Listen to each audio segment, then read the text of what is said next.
Salutations sportives à toutes et tous. Nous sommes tout heureux encore une fois de vous recevoir sur le plateau de Club Sport Santé. Nos thématiques, elles sont au nombre de 3.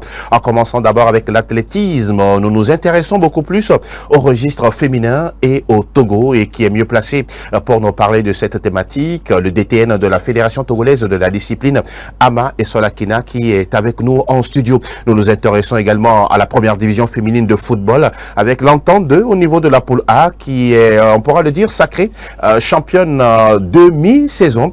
Quelles sont les raisons, les arguments de ce club? On en parle justement dans cette émission et nous allons refermer CSS avec les défis ou le défi des clubs togolais sur les compétitions Coupe CAF et Champions League. ASCO qui accueille le Deportivo Mongomo et puis la SK qui fait le déplacement du Niger chez l'ASFAN. Voilà pour nos thématiques. L'actu nationale, tout de suite, la première fenêtre. Bienvenue à tous.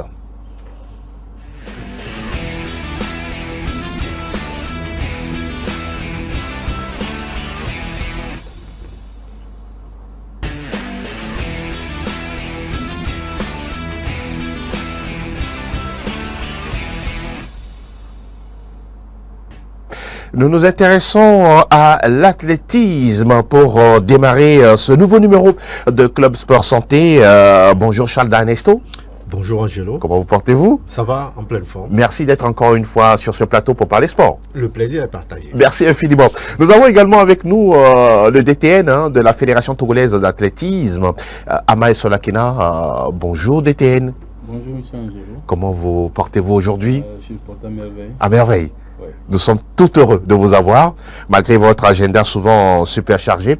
Vous avez accepté de nous accompagner sur la thématique. Hein. Eh bien, c'est avec plaisir. Merci beaucoup. Alors, on va s'intéresser à l'athlétisme. Oui, pour beaucoup aujourd'hui, oui, on la pratique certes au Togo, mais on va beaucoup plus s'accentuer sur les dames. On sait très bien qu'aujourd'hui, oui, il y en a eu dans le passé certaines. Aujourd'hui, il y a des jeunes qui commencent à sortir tout doucement la tête.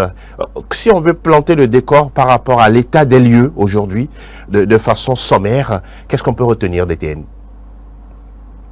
Parlons de l'athlétisme et spécialement de l'athlétisme féminin. Disons que aujourd'hui, c'est vrai que nous avons, comme par le passé, des athlètes qui émergent et qui représentent le Togo dans les compétitions sous-régionales et continentales voire mondiales.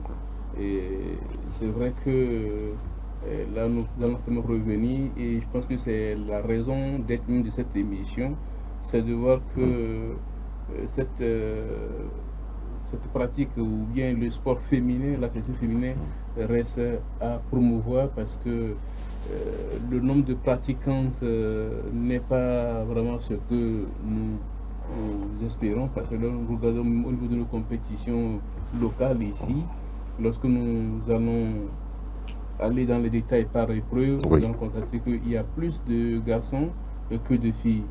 Donc effectivement, quand je disais que le thème là vraiment vaut la peine et qu'on puisse vraiment réfléchir sur voir comment vraiment promouvoir l'athlétisme féminin au Togo. Sans avoir une échelle de comparaison, ce qui se faisait dans les années 70, 80, 90, et de 2000 à 2024, il y en avait plus avant qu'aujourd'hui où on tend vers un équilibre. Bon, c'est vrai, je n'ai pas les statistiques oui. Chiffrées. Oui. Mais ce que nous constatons aujourd'hui, si je prends déjà à partir des années 2000 oui, et jusqu'en 2010-2020, nous constatons quand même qu'il y a une diminution. D'accord. Il y a une diminution. Bon, peut-être à la base, au début, on a quand même une pépinière un peu fournie. Oui. Mais lorsqu'on monte, on évolue vers l'élite, vers le niveau, le haut niveau, entre guillemets, et nous constatons que l'effectif diminue. D'accord. Charles, tout à l'heure, on parlait justement de cet aspect de la jante féminine au niveau de l'athlétisme, même au niveau de nos écoles, hein, à la base. Difficile, hein, quoi qu'on dise, hein, d'avoir cette campagne-là de promotion pour amener les jeunes filles à faire de l'athlétisme. Oui, je pense que sur ce point, il y a un travail à faire au niveau de toutes les disciplines sportives.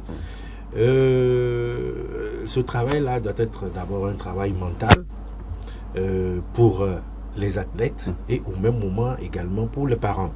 Parce que pour un parent, c'est-à-dire aujourd'hui avec les centres, comme tu l'as dit, on sent un engouement. Quand vous faites un peu un tour dans les centres, vous sentez un engouement pour les enfants. Les parents les accompagnent, ils viennent, ils s'amusent. Et le DTN a fait le constat. À un moment donné, on remarque que ces enfants-là ne viennent plus. Maintenant, qu'est-ce qui pousse peut-être le parent à ne plus envoyer l'enfant au centre? Ça, c'est la grande interrogation. Mais je pense que ce qu'il revient plus aux dirigeants, aux acteurs, c'est de faire rêver les enfants. Surtout au niveau des filles, c'est-à-dire qu'on doit faire comprendre aux parents que le sport mondial, aujourd'hui avec les filles, en un clic, on peut gagner sa vie, comparativement aux hommes. Il a dit, les hommes sont nombreux, par contre, les femmes ne sont pas si nombreuses. Oui. Mais, c'est-à-dire, il suffit d'un peu d'endurance, un peu de combativité, vous allez tout de suite gagner une médaille. Et puis bon, vous êtes devenu une star, et de là, il y aura l'accompagnement qu'il vous faut. Donc, le rêve, il faudrait donner ce rêve-là à l'enfant depuis son bas âge. L'enfant qui arrive à 5 ans, on lui parle de champion, de champion, de champion. L'enfant, c'est vrai, à cet âge, pour lui, ça ne dit pas grand-chose. Mais à chaque fois, quand on lui parle de champion, champion, à un moment donné, il va demander à ses parents, maman, papa, qu'est-ce qu'un champion? Et on va dire, quand tu, dans une discipline donnée, quand tu es au top, tu es champion. Et l'enfant va se dire, ok papa, je vais devenir champion. Et comme ça, le papa ou bien les parents, ils voient peut-être la qualité de l'enfant et de là, eux aussi, ils l'accompagnent avec les encadreurs. Et je pense que l'enfant sur le terrain, quand on dit quand tu es premier, tu es champion, il va vouloir coûte que coûte être champion parce qu'on l'a fabriqué mentalement pour être champion. Je pense que petit à petit, il faudrait qu'on en arrive là. Il faudrait vendre le titre aux enfants. Et je pense que peu à peu, comme le DTN l'a dit, à un moment donné, l'enfant sera en mesure de dire à ses parents, quand le papa va dire, tu ne vas plus à l'athlétisme, il va dire, non papa, je veux devenir champion. Donc je dois continuer. Et si le papa sent cette motivation à l'enfant, je pense qu'il ne peut jamais le laisser. D'accord. Si on revient par rapport au diagnostic, est-ce qu'aujourd'hui, vous êtes quand même content au niveau de la direction technique de la fédération? Il y a un vivier, il y a de la pépinière malgré ces contraintes-là? Merci beaucoup. Je pense que le collègue a fait une très belle réflexion qui embrasse pratiquement le contour de la question. D'accord. Et je pense qu'on pourra certainement en débattre. Mais je pense que si on le suit bien, je pense qu'on a déjà des éléments de réponse qui vont nous permettre vraiment d'évoluer et de régler un tout petit peu ce problème. Oui, au niveau de la base actuellement, quand nous prenons, je pense seulement les compétitions de... Actuellement, nous n'avons pas encore fait les championnats nationaux. Oui. Mais quand nous regardons les compétitions qui ont été faites au niveau des ligues, au niveau des résultats des championnats des ligues, nous constatons que vraiment, il y a quand même du potentiel. D'accord. Il y a du potentiel.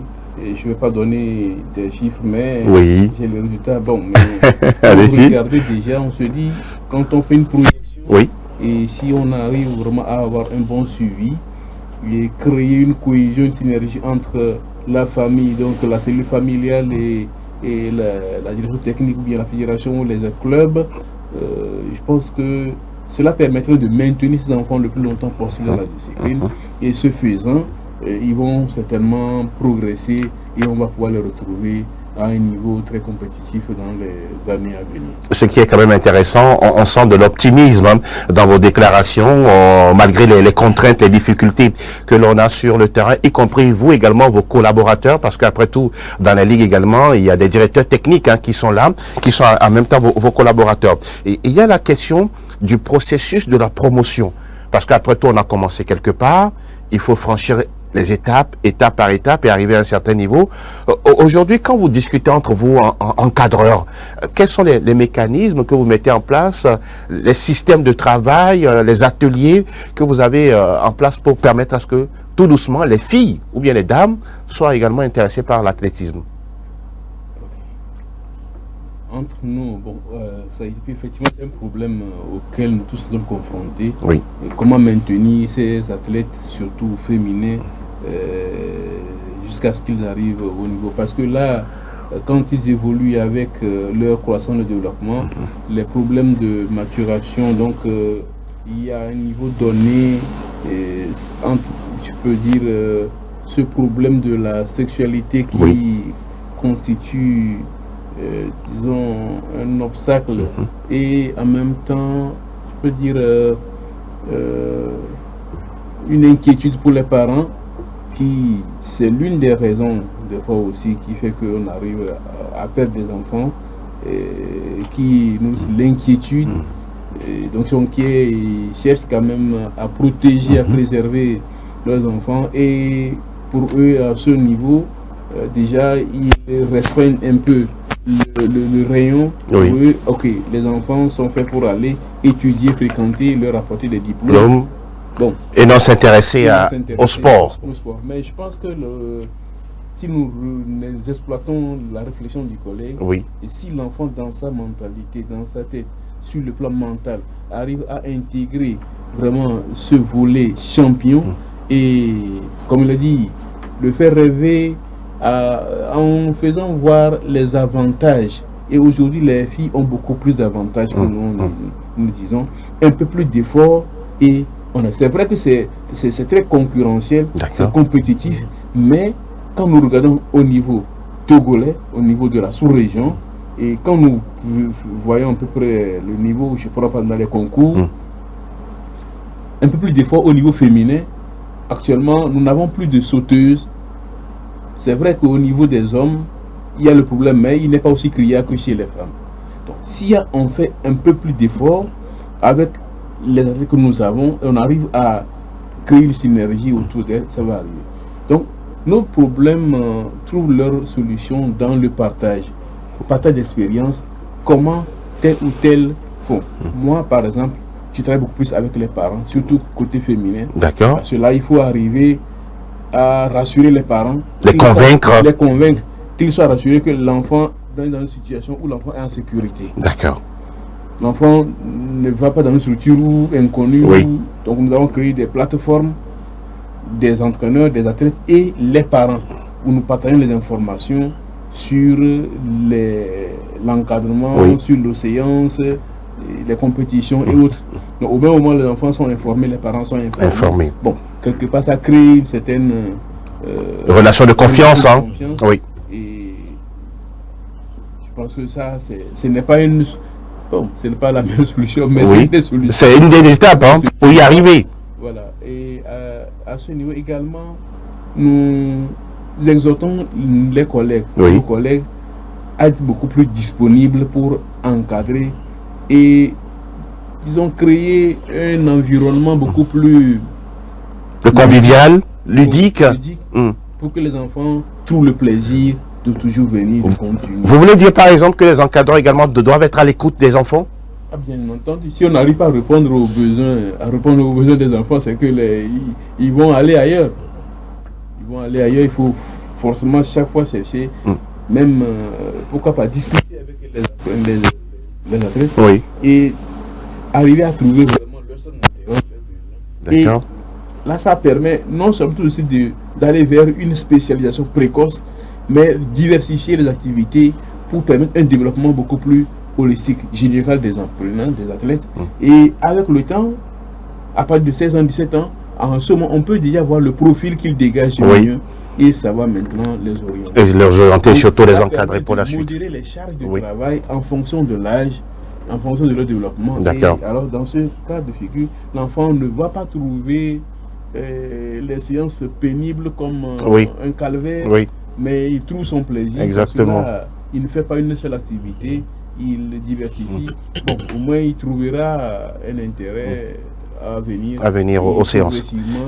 Le talent va se dégager et on pourra également les spécialiser. Parlons toujours du processus de la promotion de la discipline. Je me tourne vers Charles. Il y a cet aspect-là où on parle beaucoup plus de partage, de jumelage, de connaissances d'acquis. Il y en a qui préfèrent rester dans leur coin, ne pas participer à des ateliers, croire que ce qu'ils savent est largement mieux. Ça aussi, c'est un défi pour le Togo, là. Oui, c'est vraiment un défi. Moi, je dis, quand on est entraîneur, je pense que l'apprentissage, c'est la même chose pour tout le monde. D'accord. Quand vous allez à une école d'entraîneur, c'est la même chose qu'on vous apprend. Seulement, à la fin de la formation, vous-même, vous développez des aptitudes en plus de ce que le formateur vous a donné. Oui. Et c'est de par cela que vous faites la différence à travers votre athlète sur le terrain. Donc, moi, je me dis, lorsque vous avez des acquis, par exemple, c'est un exemple donné, lorsqu'un club qui produit des champions, qui ne veut pas partager la façon dont il travaille dans son club pour produire les champions avec d'autres, je pense que il ne fait que se léser. N'est-ce pas? Dans la mesure où, disons, du jour au lendemain, s'il n'est pas là, ça veut dire que le Togo ne va plus produire de champions. Exactement. Non, je pense qu'il faut toujours partager. Ce qui est sûr, dans la mesure où on continue par mener des réflexions, Oui. quand vous partagez avec l'autre, lui aussi va ajouter ce qu'il en sait pour créer encore d'autres émulations. Oui. Donc je pense que rester dans son coin, ça ne fait pas, ça ne règle pas le problème. Le problème. J'allais encore aider un peu le DTN Oui. dans mes réflexions. Allons-y. Ça là, ça me vient comme cela. D'accord. Je pense que dans le fait de faire rêver les enfants, Oui. il est également bien de partager des moments avec ces champions-là que le Togo a, C'est-à-dire travailler avec les références. avec les références. D'accord. Moi, par exemple, vous allez voir peut-être un enfant, il ne connaît pas Blakimé Nana. Oui, ça On c'est le fait vrai. appel. Il vient un samedi comme ça, il vient travailler avec les enfants. Il partage sa vie. Comment il a réussi en athlétisme avec les enfants. Je pense que... C'est la responsabilité de la direction technique nationale, la fédération, Non, ça c'est... qui doit associer les anciens athlètes. Oui, ça c'est plus de la responsabilité de la fédération. La fédération, Parce d'accord. qu'on sait généralement qu'il y a également de ces problèmes de personnes. La direction technique, lui, peut bien vouloir faire des propositions, Oui. mais quand la hiérarchie n'accepte pas, ça crée un problème. Effectivement. Il y a Faiza Isaka. qui, je sais que le DTN même va faire le constat. Depuis qu'elle est partie à Dakar, Waouh. ses Elle a performances, progressé. Hein. elle a progressé. Donc je pense que lors de ces vacances à Lomé, on peut appeler les enfants, elle Effectivement. vient, elle cause. Et lors de la présentation, vous allez voir un enfant qui va dire, je vais lui ressembler. Exactement. Et ça, c'est encore un rêve. On Ça, lui c'est pose la vrai. question, pourquoi tu veux lui ressembler? Je l'ai vu à la télé, j'entends parler d'elle à la radio. Et je pense que petit à petit aussi, ça va venir. Ça permettra aux enfants d'en voir des, comment on les appelle, ceux qu'ils peuvent suivre. quoi. Oui, oui. Des modèles, voilà. des références, Voilà. tout ce que vous voulez, Voilà. pour Et bon, de mettre meilleur. voilà, un enfant qui est un peu, comment dit-on, curieux, il va lui poser la question, est-ce que vous connaissez l'athlète américain, non, jamaïcain là, Usain Bolt? Usain Bolt. Voilà. Donc- Chez nous, on a eu Koumedina Judith, on a Naomi Akakpo, voilà, des Donc, athlètes. je pense que ça là aussi, ça va créer. On fait cet effort-là, Oui. hein, mais je pense que à partir de ces éléments, la direction technique peut miser à partir de ces rencontres-là Oui. sur des enfants. Exactement. Peut-être ils n'ont pas encore fait la réflexion sur le rêve dont je parle. Oui. Mais quand on présente l'athlète et qu'un enfant dit je veux le ressembler, je veux que ça soit mon modèle, je pense qu'on peut dès lors commencer par suivre cet enfant-là, miser sur lui pour l'avenir. Là aussi, c'est vrai, on sait qu'au football, tout le monde ne devient pas professionnel. Dans un lot de 25 ou 30 Oui. enfants, on peut sélectionner un sur lequel Voilà. on va miser sur 3 ans. Si le résultat est là, on l'accompagne jusqu'à il devient professionnel. Pourquoi pas. Et on commence avec d'autres. Je pense qu'il y a plusieurs manières de faire promouvoir Oui. l'athlétisme féminin au Togo, ainsi que toutes les autres disciplines sportives. Parce sportives, que oui. on a fait le constat qu'au Togo, le genre féminin, Oui, vous allez chuter là-dessus. oui, ça a du mal à prendre. Vraiment. Vous Et voulez- il y a du travail à faire en ce sens. Il y a beaucoup de travail dans ce sens-là. Monsieur le DT, vous êtes toujours avec nous. Je vous vois suivre de près tout ce que nous avons comme réflexion pour que ça puisse avancer. Et nous apprécions votre posture, hein, parce que pour vous, il faut toujours apprendre l'un de l'autre. Alors, continuons dans les discussions. Nous parlons maintenant du contemporain. Aujourd'hui, nos têtes d'affiche. C'est vrai qu'on a cité tout à l'heure Naomi Akakpo, Faiza Isaka, il y en a sûrement d'autres, Judith Koumedina. Dites-nous, c'est quoi l'actualité aujourd'hui des athlètes féminins togolais? Merci beaucoup. Aujourd'hui, le tableau des athlètes féminins, et vous l'avez déjà si bien dit, vous avez cité déjà des noms. Oui. Je crois que nous avons, avant cela, un tableau, je peux dire, des anciens gloires. D'accord. Des anciennes gloires, peut-être dont il faut certainement saluer la mémoire. Oui, allez-y, nous sommes très, très heureux. C'est une bonne chose de pouvoir vraiment faire connaître ces talents-là. Oui, oui. Ceux qui ont honoré le Togo à travers leur performance et leur participation dans les différentes compétitions. Exact. Déjà en 1973, nous avions Albertine de Souza. D'accord. Et qui nous avait rapporté une médaille de bronze aux Jeux africains de Lagos. D'accord. Nous avons, après tout, Djibril Alifatou. Oui. Et on a pratiquement oublié, mais qui a vraiment fait beaucoup au lancer de poids et au lancer de disque. Elle est toujours vivante, hein? Elle est toujours vivante, mais actuellement elle est en Australie. Ah, d'accord. Elle est en Australie. Intéressant. Elle compétit plus avec le Togo. La gestation. D'accord. Bon. Ça se comprend. Bon, donc elle a laissé vraiment un tableau glorieux derrière elle. Nous avons également Aizé Florence, qui était une binationale. Binationale, voilà. Donc, au lancer de marteau, donc elle a eu dans son parcours 3 médailles pour le Togo. Donc, aux Jeux africains d'Alger en 2007, au championnat d'Afrique d'Addis Abeba également la même année, donc en 2007, et elle a également remporté une médaille de bronze au championnat d'Afrique de Nairobi en 2010. Oui, et nous avons celle qu'on a pratiquement oubliée, mais elle est toujours dans nos mémoires. D'accord. Parce que nous avons choisi d'établir un tableau de ces anciennes gloires. Exact. Et donc, qui va quand même servir de repère. Oui, bien sûr. On pourra aussi consulter dans nos annuaires au niveau de la fédération. Oui. Nous avons PC Prenam. Oui, exact. Qui a remporté une médaille de bronze aux Jeux africains de la jeunesse, au championnat d'Afrique cadet. Oui. C'était à Wari en 2013. Elle a pris également une médaille de bronze aux Jeux africains de la jeunesse à Gaborone en 2014. Oui. Et elle a eu également une médaille d'or au championnat de la région 2. C'est en 2014, c'était à Ouagadougou. D'accord. Nous avons également la suite. Et la liste est là, Faiza. Isaka, bien sûr.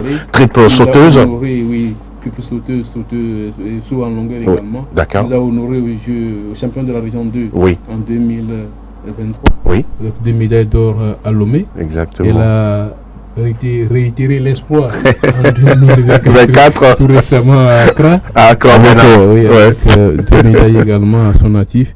Et nous avons la suite, la liste est là, au championnat, au meeting, nous avons Olo Akoui Davito. Oui. Et dont on a 800 ou 1500? Non, c'est au cours d'obstacle, au 400. Au 400, voilà, pour Davito. Donc, il a laissé aussi cette reste. C'est vrai qu'aujourd'hui, bon, pour certaines raisons, elle n'est plus sur la piste. D'accord, bon. Prématurément. Ça, on comprend. On comprend. Et Naomi Akapo s'est ajouté également aux 100 mètres. Voilà. Récemment aux Jeux Olympiques de Paris. Aux Jeux Olympiques de Paris. Nous avons d'autres également, Koumedina, Judith, qui détient les records de 100 et 200. Au plan national. Au plan national. Nous avons appris qu'elle est aux États-Unis, c'est ça? Ah oui, actuellement. C'est pour des études. D'accord, ça se comprend. Elle continue à s'entraîner dans un centre. Club, le club de l'université. Puis là-bas, le sport et études. Le sport-études. Ça ne badine pas. Oui. Et la plupart des athlètes sont des universitaires. Exactement. Et donc, elle continue par travailler là dans son club, dans son université, dans le club d'athlétisme de l'université où elle travaille ardemment. Voilà. Si Justin est avec nous, en tout cas la collaboration, on va lui demander de nous passer quelques graphiques concernant Naomi Akakpo, Isaka Faiza ou encore Judith Koumedina pour voilà nos téléspectateurs afin qu'ils jettent un coup d'œil sur les athlètes togolais dont on parle, surtout dans le registre féminin. Naomi Akakpo, on en parlait tout à l'heure, était récemment aux Jeux Olympiques de Paris. Isaka Faiza a été aux Jeux africains. Voilà, là, ça c'est Koumedina Judith, dont on parlait tout à l'heure, aujourd'hui, qui réside aux États-Unis. Recordman, record woman de quoi 100 et 200 mètres au pays, au Togo. Voilà, ça, voilà, c'est la performance de la dame en question. On va voir là, ça c'est Naomi Akakpo, voilà, qui était récemment aux Jeux Olympiques de Paris. Voilà, elle aussi, c'est la tête de gondole, en tout cas, de l'athlétisme féminin au Togo aujourd'hui. Et puis, il y a également Isaka Faiza, spécialiste du saut en hauteur et puis saut en longueur également. Saut en longueur et triple saut. Saut en longueur et triple saut. Voilà, Oui. saut en longueur et triple saut. Elle aussi, c'est une championne, on pourra l'appeler ainsi. Aujourd'hui, qui évolue du côté de et d'ici de Dakar. Oui, effectivement, elle est au centre de Voilà, Dakar. justement, voilà l'image de Issaka Faiza dans ses œuvres. Une dame également qui croit justement en ce sport-là et fait la fierté du Togo. On va continuer de parler de l'athlétisme féminin. On va aller sur le plan difficultés et approche de solutions. Oui, les difficultés, vous en avez, hein, tellement sur le terrain, au-delà du manque d'argent ou de manque de moyens financiers. Il y a encore d'autres difficultés, d'Étienne. On va en parler avec vous et après on enchaîne avec les approches de solutions. Merci beaucoup. Et effectivement, les difficultés, s'il y a, disons, rareté, ou si on n'arrive pas à avoir beaucoup d'athlètes, c'est qu'il y a certainement un problème quelque part. Oui. Et ces problèmes, bon, certainement, on ne pourra pas peut-être de manière exhaustive les énumérer. Oui, mais on va quand même les résumer. Oui, la grosse difficulté pour nous aujourd'hui, c'est qu'on arrive à maintenir ces athlètes-là dans l'athlétisme, dans les clubs. Et déjà à partir de la seconde, première, c'est difficile de les garder.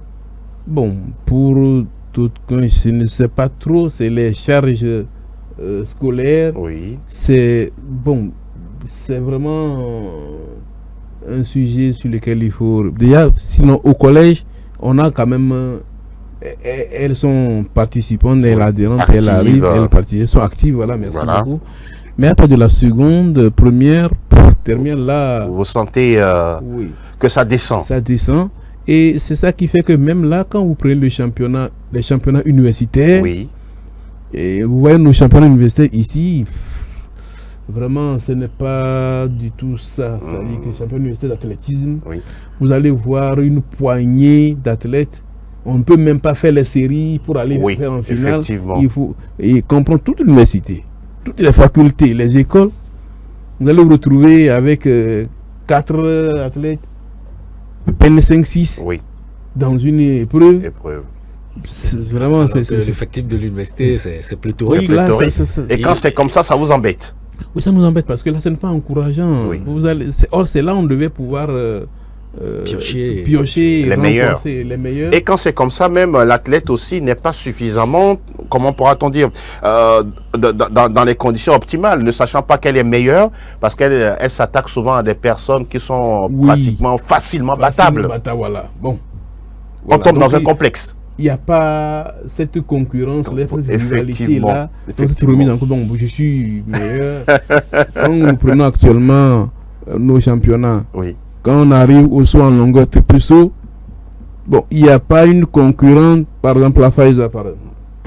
Du coup, ça, pour elle-même, oui. ça inhibe ses efforts parce exactement. Que bon, mais quand il y a la concurrence, oui. on arrive à se surpasser et on pourra facilement aller au-delà de ses limites. Vous le dites si bien. Donc, ça, c'est l'une des difficultés. Il y a également les infrastructures. Problème d'infrastructure, ça ne va pas. C'est dans toutes les disciplines. C'est vrai qu'on dit que la télé n'a pas besoin d'infrastructure, mais aujourd'hui, quand on prenait nos terrains, même les terrains périphériques, avec ces terrains accidentés et tout ça là, c'est déjà des sources de blessures, de traumatisme, et ce n'est pas vraiment très sécurisant pour les apprenants. À l'intérieur, rarement vous avez des pistes. Et lorsqu'on fait une compétition, pour même aller vraiment mesurer de manière objective la performance, il faut quand même voir l'installation sur laquelle on travaille. Le minimum requis. Le minimum requis. Mais ça fait aussi... On ne l'a pas. C'est compliqué. L'autre souci, c'est la disponibilité des encadreurs à vraiment se mettre au service des athlètes. Parce que là, vous voyez, c'est du bénévolat, mais tout le monde, bon, entre guillemets, n'est pas à ce niveau d'acceptation de ce bénévolat. De faire tout sans rien gagner en retour. Sans rien gagner en contrepartie, parce que là, au moins, je dis, ne serait-ce que le déplacement, le minimum. Et puis, généralement, la plupart se débrouillent. Exactement. Se débrouillent pour survivre, pour jeune Oui, debout. oui, oui. Donc, ajouter à ça une charge. Aïe, aïe, aïe. Ben, Donc, ça fait aussi un problème à régler. Et donc, il y a beaucoup de difficultés. Hein. il y a beaucoup de difficultés.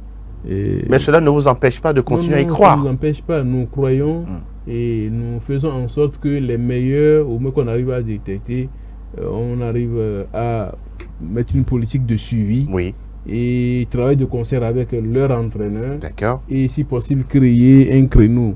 Aujourd'hui, le centre, il y a le ministère qui a créé un centre de développement sportif Oui. spécifiquement pour l'athlétisme. D'accord. Et nous C'est pensons... C'est où? À Palimé ou à Bassa? Non, c'est à Lomé. À Lomé, d'accord. Qui loge à Kégué. À Kégué, juste dans à côté l'enceinte du Kral. Bon, du Kral. en fait, le Kral, Bon.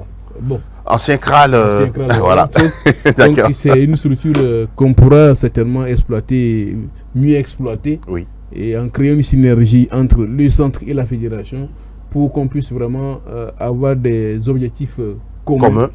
et mettre ensemble nos énergies Oui, pour que ce cadre-là soit réellement un cadre de promotion, de développement de ces jeunes talents. Parce que nous avons aujourd'hui, l'accent a été mis beaucoup plus sur les filles. On a 6 filles et 4 garçons. oui.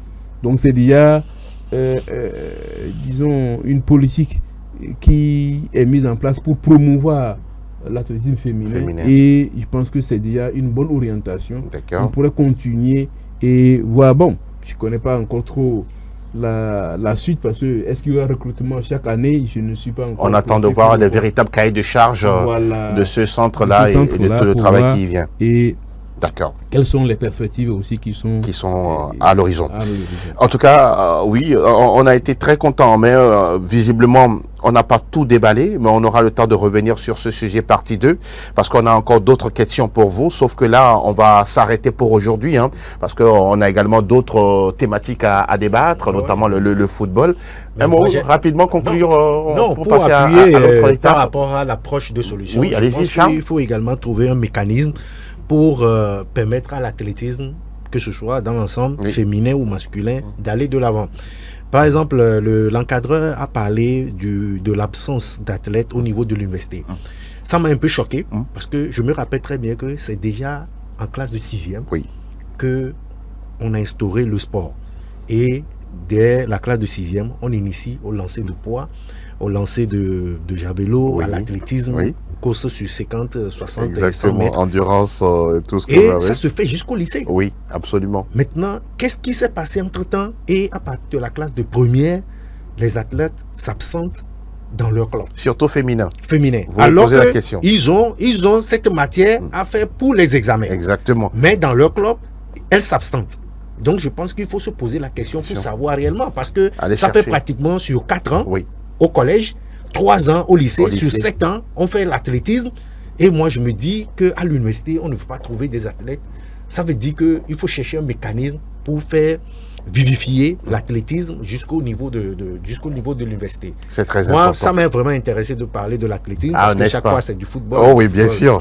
L'athlétisme, on ne le cessera jamais de le dire, c'est la mère de toutes les disciplines sportives et ça va de soi de pouvoir en parler. On a été, en tout cas, édifié pour ce qui concerne l'athlétisme féminin au Togo. Ce n'est pas encore terminé parce qu'il y a encore d'autres pans de la question.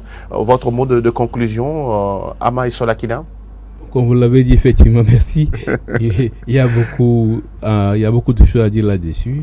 Et nous avons aujourd'hui la chance d'avoir au moins au niveau de la Fédération Togo d'athlétisme une dame comme présidente qui vraiment fait l'effort de rassembler vraiment beaucoup plus les femmes pour la pratique de l'athlétisme.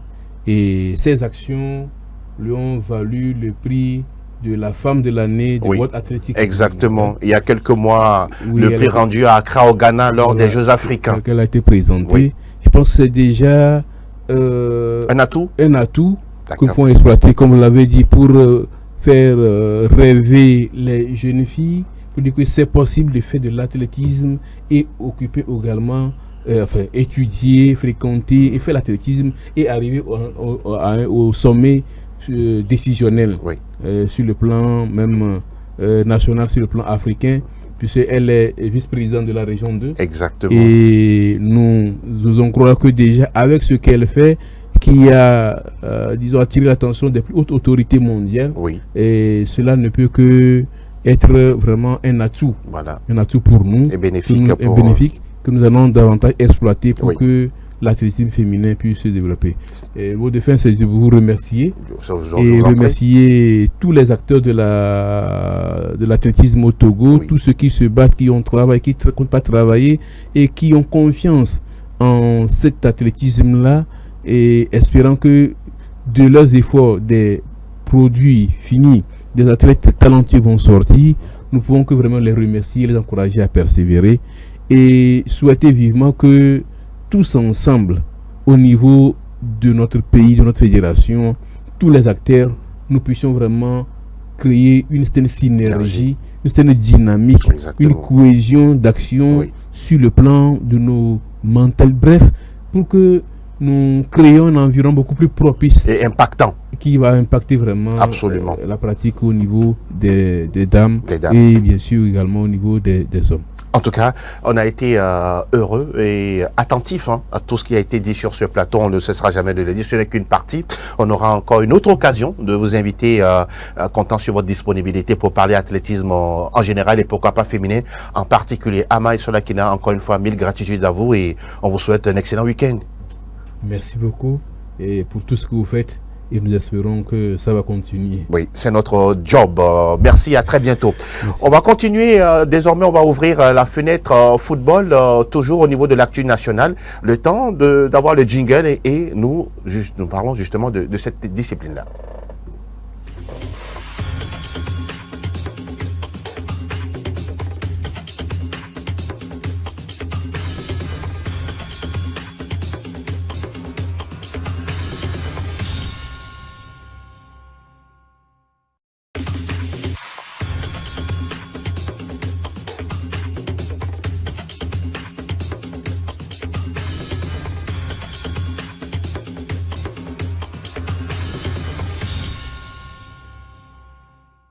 Nous sommes de retour sur le plateau de CSS. Nous évoquons cette fois-ci à la D1 féminine de football. Délaïté, bonjour et merci de nous rejoindre. Bonjour Angelo, bonjour aux téléspectateurs, bonjour Charles qui est très beau ce matin. Oui, vous l'êtes également non plus, mon cher Dela. On va parler de la D1 féminine avec, le graphique de la 7e journée, les résultats que nous avons là, justement à l'écran, avec Winner Girls qui tient en échec Atleta, un but partout, 1-1 entre l'AC Barracoda et la SOTR. Dans la poule B, on voit la victoire de Koroki sur la pelouse de Dombé, 2-1, 0-0 entre Unisport et Tambo. Et puis voilà, jeudi, on a vu également l'équipe de l'Entente 2, tout doucement en tout cas, qui finit fort, on pourra dire 1-0 face à Arrêt, et puis 2-2 hier face à l'équipe entre bien sûr Semassi et Asco de Cara.